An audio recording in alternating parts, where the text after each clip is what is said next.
Hi, folks. Dave Swanson, March 11th, 2024. I just wanted to do a short video here. My friend sent me this info about this hailstorm at a golf course in Colorado and made a joke about the Carolina Bays. But it made me actually think of the Dabbler Den video where Chris showed the news story of the big ice chunk that hit uh, somewhere in England, I believe, and left this big raised rim crater and unique kind of feature. So anyway, I'm going to share. So my friend sent me this news story, and I did some googling, and there's some interesting things to see with this presentation. So I hope you stick around. Thanks. So my friend sent me this Facebook post from it looks like 2018 on this golf course in Colorado that got pelted by a hailstorm with nearly tennis ball size hail. When you look at some of the pictures, it's pretty incredible. I mean, it's obviously looks like Carolina Bays, but in a lot of respects. But what you'll notice is that obviously hail is mostly falling straight down, but it does get blown by the wind. So we would expect a lot of these impacts to be, nearly vertical or not a lot of forward velocity. But you can still see uh, uh, the ellipticity of a lot of these craters that are left, these divots. All over the place. You can see, you can definitely see the direction in which they came. So these are kind of like small scale little um, Carolina Bays, or an impact field. And let's see how close we can get. Uh, so you can really see. There's even areas that appear some hit and just kind of splattered. Um, but you can really see the nature of it. And I'm sure that if there was some viscous relaxation or something like that, we would see, a lot of a lot of these impacts having an elliptical nature. Here's the another picture from the series, and when you look close, you can definitely see uh, the little raised rims, the conical cavities um, that are formed. So obviously the ice, hit and embedded itself. I think these are still some pieces of it. I think this debris are leaves, but I'm going to leave the links for all of these so you can look at these things yourself. But it's really interesting to see. I mean, it looks like a ordnance blast or something, but it definitely leaves a lot of elliptical, um, conical sections essentially in the ground.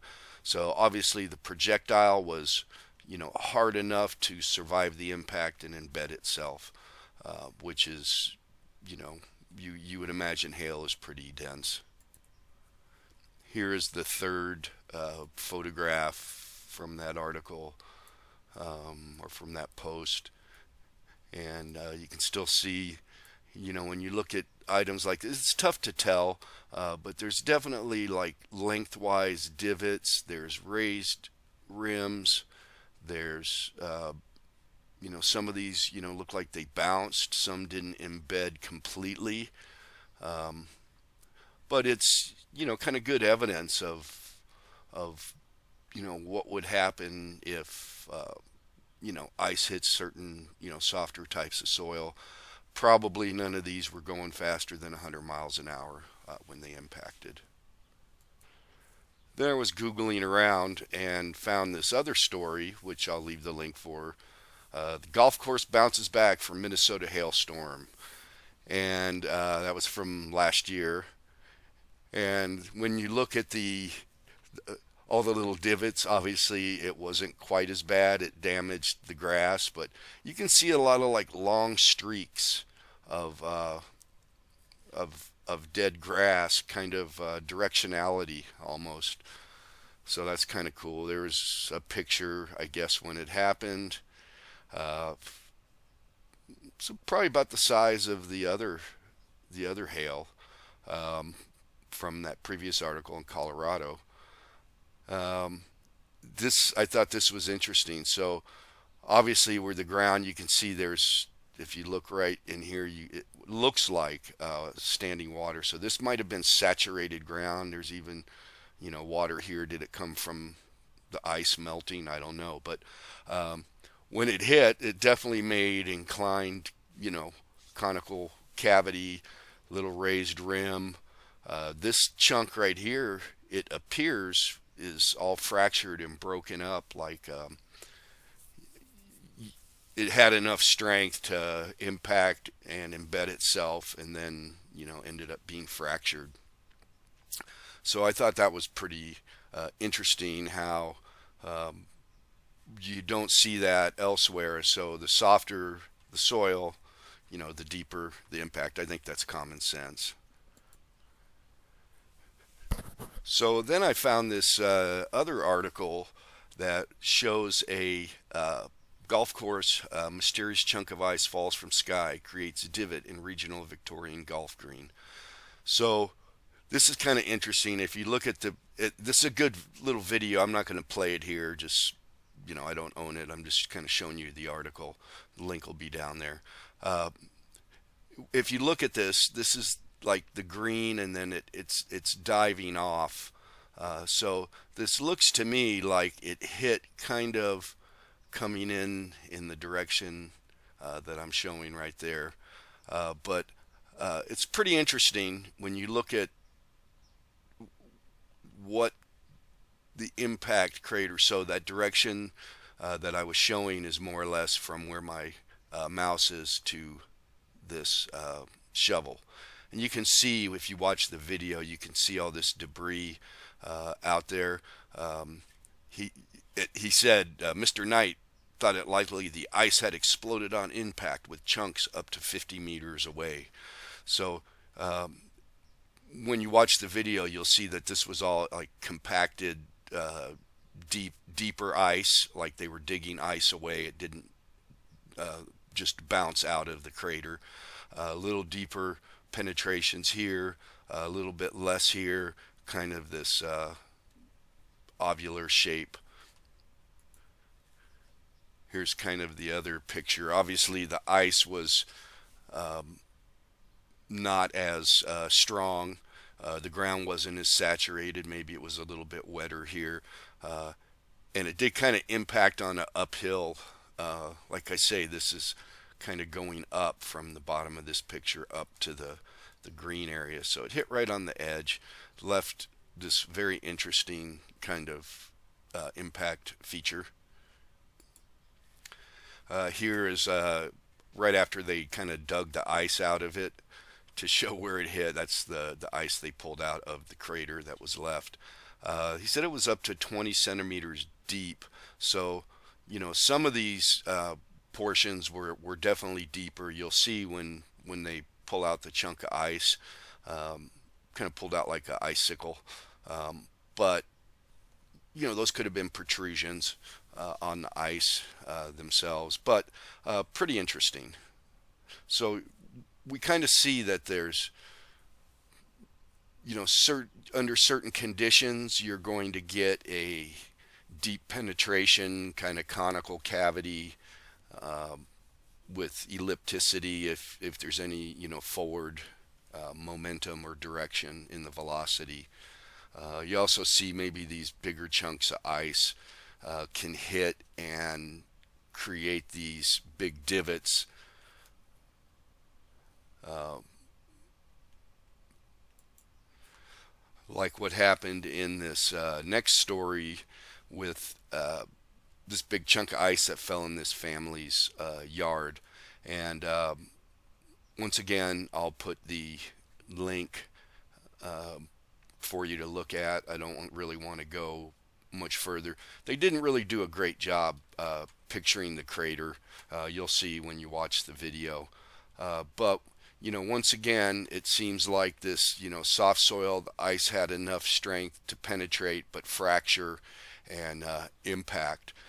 So when I see something like this, it really makes me think of something like this.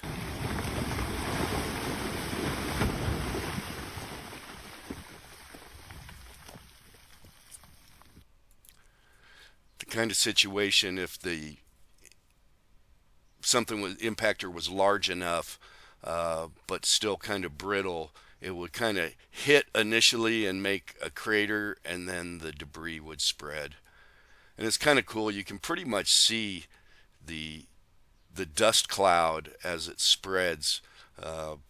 So I picture something like that happening with the impacts that leave some of the ice in the crater.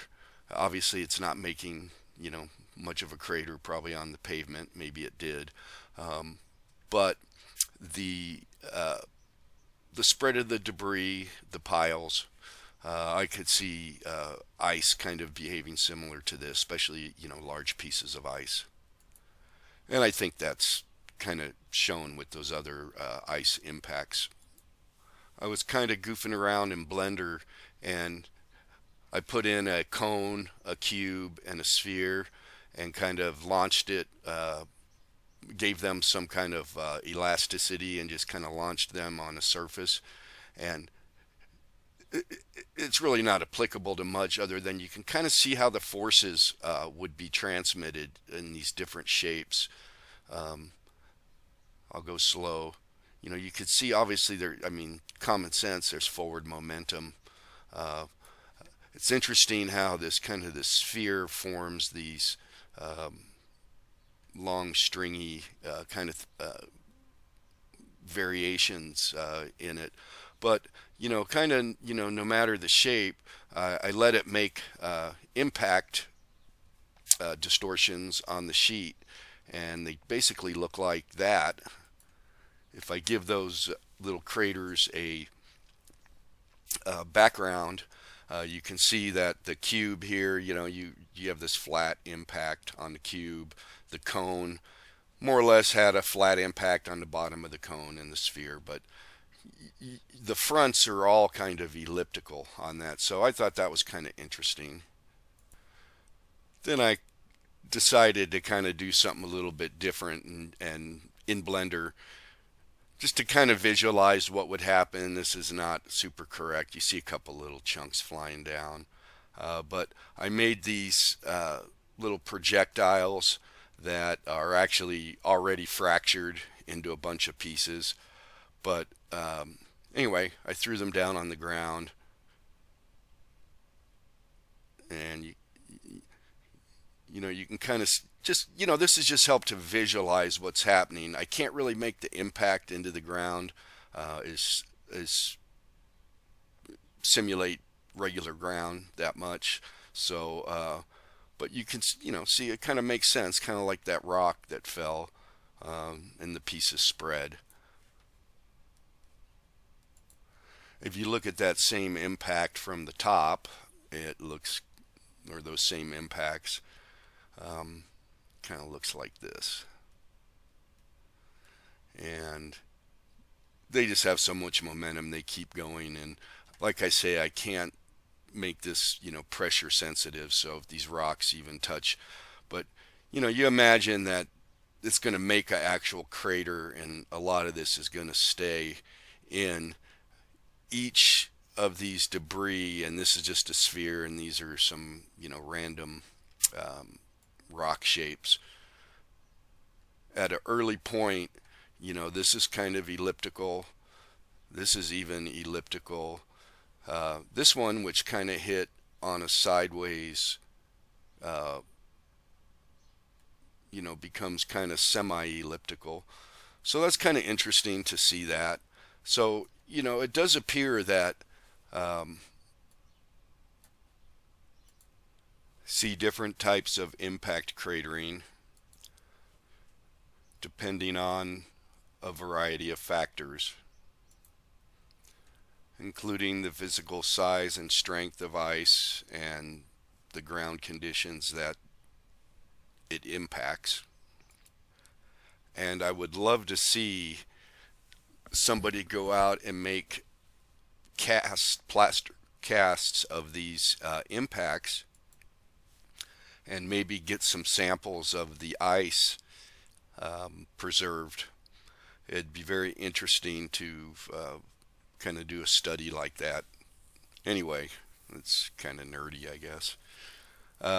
That's about all I have to say. Look for the links down below, and thank you. Bye.